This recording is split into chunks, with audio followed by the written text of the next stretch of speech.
Madam please, doctor Shireen Mazari please. Speaker साहब, मैं सिर्फ ये कह रही हूँ कि ये जो बार बार शैल कह रहे हैं, it means it shall originate in the assembly, not in the senate. It doesn't say कि ऑर्डिनेंस नहीं आप ले कर सकते। He is deliberately confusing the legal issues by going on saying shall. Yes, it shall start here, not in the senate. That's all it means. जी आया सादिक साहब, जी आया सादिक साहब प्लीज। मैं वो शीरीन मजारी साहब आपके बिहाफ पे कुछ ऑर्डर कर रही हैं। जी प्लीज साहब प्लीज। जी शुक्रिया स्पीकर साहब। गुजारिश ये है कि जो इशू डिस्कस हो रहा है ये पूरी पार्लियामेंट के इंटरेस्ट में है। Honourable members from the treasury के भी, honourable members of the opposition, including the honourable speaker who is responsible for the entire house. इसमें जो एहसन इकबाल साहब ने लफ्ज इस्तेमाल किया 73 में शैल का, इट इज बाइंडिंग। अगर यहां लिखा होता 89 में एक्सक्लूडिंग या इंक्लूडिंग मनी बिल भी आ जाता तो फिर क्लैरिफाई हो जाता। मगर अब हमने वो काम करना है जो आइन और कानून के मुताबिक हो, वो काम करना है जिसमें उनकी और इनकी भी इज्जत बहाल रहे।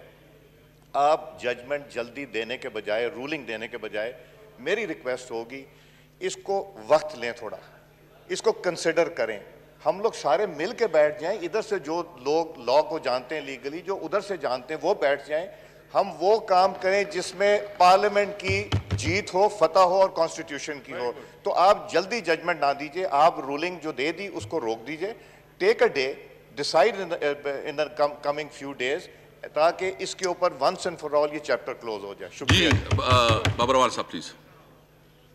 Thank you mister speaker. देखिए, इसको दो तरीके हैं देखने के। एक तो एस्केप रूट नहीं बनाना चाहिए कॉन्स्टिट्यूशन के। मैं इस पे एक बात करूंगा जी बाबरवाल साहब, इससे पहले क्या बात करें, मैं बिल्कुल इसके लिए तैयार हूं।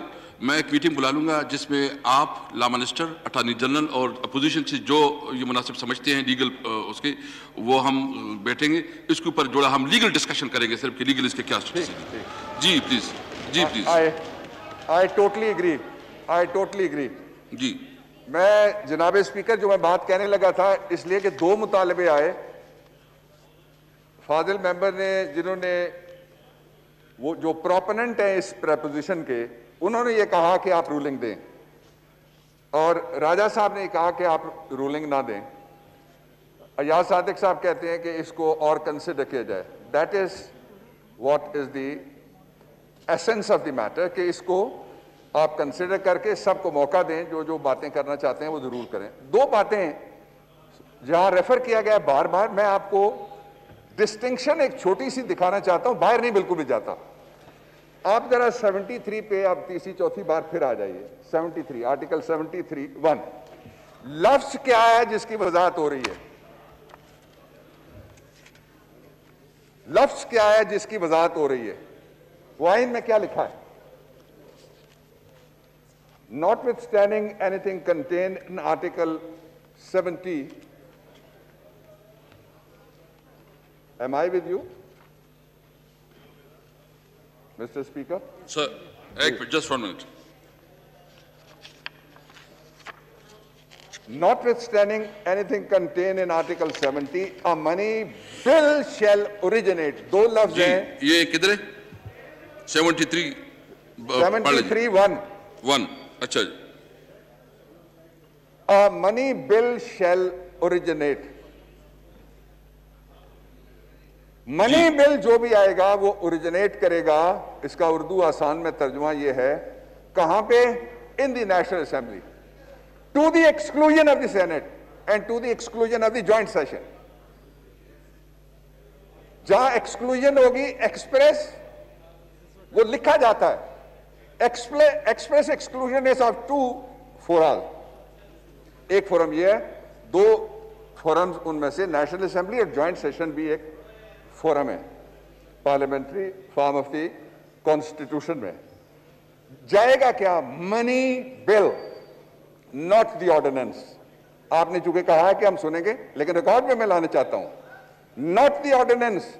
When ordinance is brought before the assembly, either of the houses of the parliament, it becomes the bill. ये भी कॉन्स्टिट्यूशन में लिखा हुआ है। बिल नहीं है, ऑर्डिनेंस है। अब आप आ जाइए 71 की तरफ, आर्टिकल 70 सब क्लास 1 जी।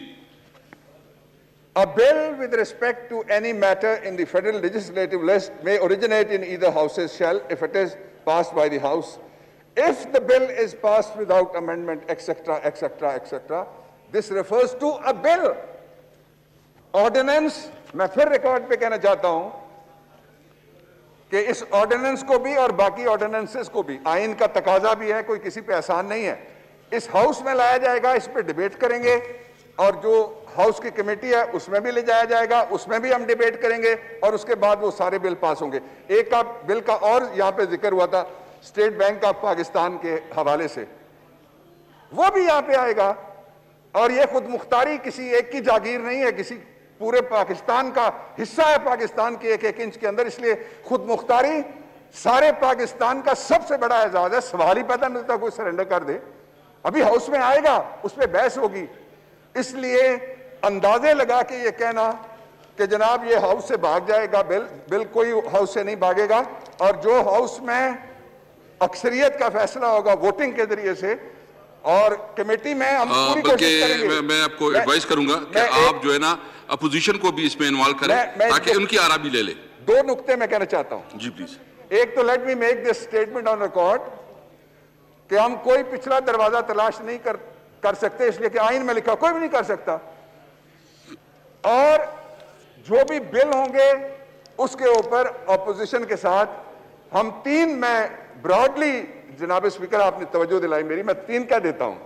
एक तो मैं दावत देना चाहता हूं, ये बहुत अच्छी बात है कि लीगो कॉन्स्टिट्यूशनल और रूल्स के ऊपर डिबेट्स हों। पहला तो यह है कि इस मुल्क में लॉ रिफॉर्म्स की जरूरत है। आप जुडिशियल रिफॉर्म्स और लॉ रिफॉर्म्स के लिए आइए, सामने गवर्नमेंट बिल लेके आएगी, आप तजावीज लेके आए, वो तजावीज जो आइन कानून की मंशा के मुताबिक, बेसिस स्ट्रक्चर के मुताबिक, लोगों के आदर्श और आरजुओं के मुताबिक होंगे, वो पास करें। और उसके साथ ही इलेक्टोरल रिफॉर्म्स, हमेशा सवाल उठते हैं इलेक्शन में। एक जगह यहां इलेक्शन हुआ, साथ वाले हाउस में इलेक्शन हुआ, मैं नतीजे पे किसी पे नहीं जाना चाहता। सवाल उठते ही चले जा रहे हैं। हाउस में उठे, हाउस के बाहर भी उठे, और अदालतों में उठे, अदालतों के बाहर भी उठे। उनको भी we have to set them at rest. अब तो किसी को कोई खतरा नहीं है कि किसी खास आदमी के लिए कोई अमेंडमेंट है। आईनी तरमीमी बिल है, वो यहां पे पेंडिंग है, उसमें भी बात करें। और तीसरा, जो नए दो बिल्स जिनका जिक्र आज किया गया है, उसमें भी हम बात करने के लिए भी तैयार हैं और लेजिस्लेशन के लिए हम सबको चाहते हैं कि साथ लेके चलें। जी खुर्रम दस्तगीर साहब। खुर्रम साहब। शुक्रिया जनाब स्पीकर। ये जो गुफ्तगू